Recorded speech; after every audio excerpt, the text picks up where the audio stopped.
సాక్షుల్ని, LW PW అంటారు కదా, సాక్షుల్ని విచారించారు. సరే సాక్షుల్ని తెలుగులోనే మాట్లాడేస్తా, కోర్టు భాష ఎందుకు, సాక్షుల్నే మాట్లాడు. 17 మంది సాక్షుల్ని విచారించామని చెప్పారు. ఎవరి సాక్షులు? మృతుడి యొక్క తల్లి, ఇంటి కుటుంబ సభ్యులు, దాదాపు 5-6 వాళ్ళే ఉన్నారు. అక్కడి నుంచి పోలీసులు, task force SI, task force constables, court constable, sentry constable, అక్కడి నుంచి వేరే హెడ్ కానిస్టేబుల్, ఇంకొక కానిస్టేబుల్, ఆ కానిస్టేబుల్, ఈ కానిస్టేబుల్. సరే మొత్తానికి మీరు ఒక అభిప్రాయానికి వచ్చేసారు. ఏమని దాంట్లో రాశారు? ప్రైమా ఫెసి కస్టోడియల్ డెత్ జరిగింది అంటే లాకప్ డెత్ జరిగింది అని ప్రైమా ఫెసికి వచ్చాము అని చెప్పి కన్క్లూజన్ ఇచ్చారు రిమాండ్ రిపోర్ట్లో. ప్రైమా ఫెసి మరి ఈ 17 మందితో మాత్రమే ఎందుకు ఆగిపోయారు? నేను అడుగుతున్నాను సిట్ వారిని, ఈ 17 మందితో మాత్రమే ఎందుకు ఆగిపోయారు? స్టేషన్లో చచ్చిపోయాడు, శవం చూసామని చెప్పి ఒక ఆయన సాక్ష్యం చెప్పాడు, ఒక పోలీస్ ఆయన. మీ ఉద్దేశం ప్రకారం, మీ విచారణ ప్రకారం, మీ నలుగురు అద్భుతంగా చేసినటువంటి విచారణ లేదా పోలీసు విచారణ మేరకు ఆ ఒక్కడిని, ఎవరిని, ఆ మృతి చనిపోయినటువంటి సాయికృష్ణ అనే ఆయన్ని, విజయలక్ష్మి గారి కొడుకు, కొట్టి చంపేసింది ఒక్క నాగరాజే మీ విచారణ మేరకు, అంతే కదా? ఇంకెవడో సాయం చేయలే, పట్టుకోవటంలో కానీ కొడతంలో కానీ అసలు ఎవడో సాయం చేయలే. ఇంకోటి కూడా మీరు దాంట్లో రిమాండ్ రిపోర్ట్లో రాశారు. ఏమని రాశారు? కాళ్ళు చేతులు కట్టివేయబడి సెల్లో ఉన్నాడు గాయాలతో అని చెప్పి రాశారు. కాళ్ళు చేతులు ఎవరు కట్టారు? సిఐ నాగరాజు గారికి ఎవరు సాయం చేశారు? విచారించారా? విచారించలేదు. శవం మాయమైంది అంటున్నారు. ఒక్క సిఐ నాగరాజు స్టేషన్లోంచి శవాన్ని మోసుకెళ్ళగలడా? ఏం చేస్తాడు? లేకపోతే మీరు చెప్పేది అందరినీ సినిమాకి పంపించేసేసి దృశ్యం సినిమాలోగా అదే సెల్లో లోపల పాతేసి ఒకడే తాపీ చేసేసాడు అంటారా మీరు? శవాన్ని బయటికి ఎలా మోసుకెళ్ళాడు? ఒక్కడు శవాన్ని మోసుకెళ్ళగలడా సిఐ నాగరాజు? నేను అడుగుతున్నా, మీరు నిజంగా నిజాయితీతో విచారణ చేసి ఉంటే సిఐ నాగరాజు డ్రైవర్ని ఎందుకు విచారణ చేయలేదు? ఎవరు డ్రైవరు? సిఐ నాగరాజు ఆ శవాన్ని ఎలా తీసుకెళ్ళాడు? ఈడ్చుకుంటా వెళ్ళాడా? తనే రిక్షా ఏదైనా వేసుకొచ్చి రిక్షాలో వేసుకెళ్ళాడా? ఇంకొక విచిత్రం చెప్పారు. ఏం చెప్పారంటే, మేము మొత్తం డివిఆర్ని పట్టుకెళ్ళాం, మొత్తం శోధించాం, మే 1వ తారీఖు నుంచి జూన్ 1వ తారీఖు దాకా మొత్తం దాంట్లో మాకేం కనపడతలేదు అన్నారు. మే 1వ తారీఖు నుంచి జూన్ 1వ తారీఖు దాకా ఏం కనపడకపోతే బాధ్యత ఎవరిది? సరే వదిలేద్దాం సార్, పోనండి మీ పోలీసులు కాబట్టి, సరే నెక్స్ట్ ఆటికి వస్తా.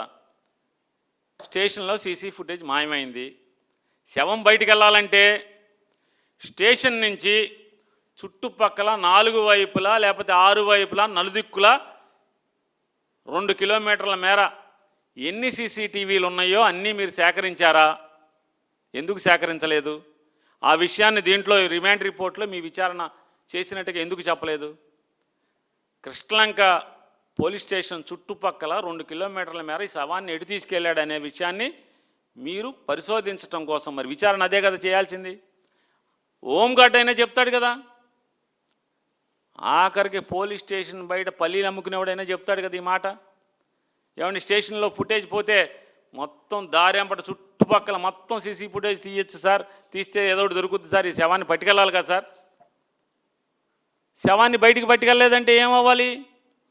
అందరినీ సినిమాకి పంపించి నాగరాజు ఒక్కడే స్టేషన్లో ఉండి తనే సెల్ తవ్వేసి లోపల దృశ్యం సినిమాలాగా శవాన్ని లోపల పాతేసేసి సిమెంట్ చేసేసి ఉండాలి. కొన్ని సెల్ పరిశీలించారా? ఏమన్నా కొత్తగా ప్లాస్టింగ్ చేసి ఉందేమో పరిశీలించారా? చేసినట్టుగా మీరు ఎక్కడ రాయలేదు కదా విచారణలో. మరి సీసీటీవీ ఫుటేజీలు కూడా మీరు పరిశీలించినట్టుగా చెప్పలేదు కదా. సరే చెప్పలేదు. ఇంకొకటి కూడా చెప్తాను, ఇంకోటి కూడా అడుగుతున్నాను. మే 6వ తారీఖు నుంచి ఆ తల్లి ఏడ్చి ఏడ్చి తిరగన తలుపు లేదు పోలీస్ స్టేషన్కి, సిపికి, డీసీపీకి, ఏసీపీకి అందరి దగ్గరికి తిరుగుతూనే ఉంది, ఏడుస్తా తిరుగుతుంది. నిజంగా ఆడు ఎవడన్నామని, రౌడీ షీటర్ అవని, మీ ఉద్దేశంలో ఆడి కిరాతకుడు అవని, ఏదన్నామని, తల్లి కొడుకు కదా, తల్లి కొడుకు కదా. మరి నక్సలైట్లని కాల్ చేస్తున్నారు, మన హిట్మాని కాల్ చేశారు, మీరు శవాన్ని ఎందుకు అప్పచెప్పారు ఆ తల్లికి? ఎందుకు అప్పచెప్పారు సార్ పోలీసులు? విజయవాడ పోలీసులే అనుకుంటగా, ఆంధ్ర రాష్ట్ర పోలీసులేగా, అక్కడికి తీసుకెళ్ళి మరి హిట్మాన్ అప్పచెప్పారు కదా. పోనీ కాల్ చేసి ఊరేసో, ఇదిగో మీ కొడుకు దుర్మార్గుడమ్మ, ఈ సమాజానికి పనికిరాడు, చంపేశాం, ఇదిగో శవం తీసుకెళ్ళమని చెప్పొచ్చు కదా. చెప్పలేదు కదా. సిపి గారు ఏది పట్టించుకోవట్లా, ఏది టాస్క్ ఫోర్సు ఏం జరుగుతుందో పట్టించుకోవట్లా. ఎందుకంటే అవర్లీ మానిటర్ చేయాలి టాస్క్ ఫోర్స్ని ఆయన. ఎందుకని? డైరెక్ట్ బాస్ ఆయన. ఆయన ఆదేశం లేకుండా టాస్క్ ఫోర్స్లో హోంగార్డు కూడా ఉద్యోగం చేయడానికి వీల్లేదు. టాస్క్ ఫోర్స్ మాన్యువల్ అది. మరి సిపికి తెలవకుండా టాస్క్ ఫోర్సు తీసుకొచ్చి అప్పచెప్పింది కూడా తెలియదు అంటున్నారు సిపి గారికి. ఏమీ తెలియదు అంటారు. రోజు డైలీ సిచ్యువేషనల్ రిపోర్టు అంటే డిఎస్ఆర్ వినరు, డిఎస్ఆర్ తెలియదు అసలు ఆయనకి. డిసిఆర్బి, అసలు డిసిఆర్బి ఉందా విజయవాడ సిటీలో లేదా? డైలీ క్రైమ్ రిపోర్ట్ బ్యూరోలో ఉండాలి కదా. స్టేషన్కి ఒకరిని తీసుకొచ్చి డిటైన్ చేస్తే పైకి చెప్పాలక్కర్లేదా సిపికి? మాన్యువల్, పోలీస్ మాన్యువల్ కదా. చెప్పటమే కాదు, స్టేట్ క్రైమ్ ఎస్సీఆర్బికి చెప్పాలి, ఎస్సీఆర్బి ఎన్సీఆర్బికి అప్లోడ్ చేయాలి. ఇవన్నీ సుప్రీంకోర్టు రూల్స్ బిఎన్ఎస్ఎస్లో ఉన్నాయి కదండి. అంటే చంద్రబాబుని ఎర్రబుక్కు పరిపాలనలో ఏం ఉండవా? స్టేషన్కి ఒక ముద్దాయిని తీసుకొస్తే అరెస్ట్ చేసి స్టేషన్లో ఉంచుకుంటే, డిటైన్ చేస్తే మీరు డిఎస్ఆర్ చెప్పాలి, డిసిఆర్బి చెప్పాలి,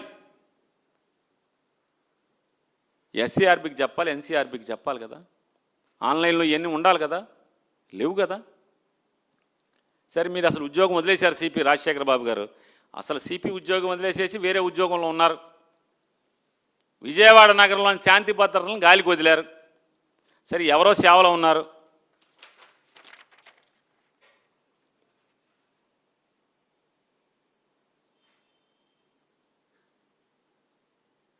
పెద్దగా చూపించారా? ఇదేంటి తెలుసా అండి? కన్నీరు మున్నీరుగా ఏడ్చి రోడ్లమ్మట గుండెలు బాదుకుంటూ తిరిగినటువంటి గాదే విజయలక్ష్మి గారి కోరిక మేరకు ఆవిడ ప్లేడర్ గారు విజయవాడ సిపి గారికి అల్లాడుతూ ఇచ్చినటువంటి కంప్లైంట్. ఈ కంప్లైంట్ ఇది ఏమని కంప్లైంట్ ఇచ్చింది ఆవిడ? ఎన్నో తారీఖు? 28 మే సాయంత్రం 7:30కి ఇచ్చారు. 28 మే సాయంత్రం 7:30కి విజయవాడ సిపి గారికి ఫిర్యాదు ఇచ్చారు. అయ్యా, నా కొడుకుని కృష్ణలంక పోలీసులు ఎత్తుకెళ్ళారు. మీరు కనుక తక్షణమే కనుక స్పందించకపోతే నా కొడుకుని స్టేషన్లో ఈ పాటికి చంపేస్తారు. ఇంగ్లీష్లో ఏం చెప్పారంటే ఎక్స్పెక్టెడ్ కస్టోడియల్ డెత్. చూడండి సార్, సిపి గారు, రాజశేఖర బాబు గారు.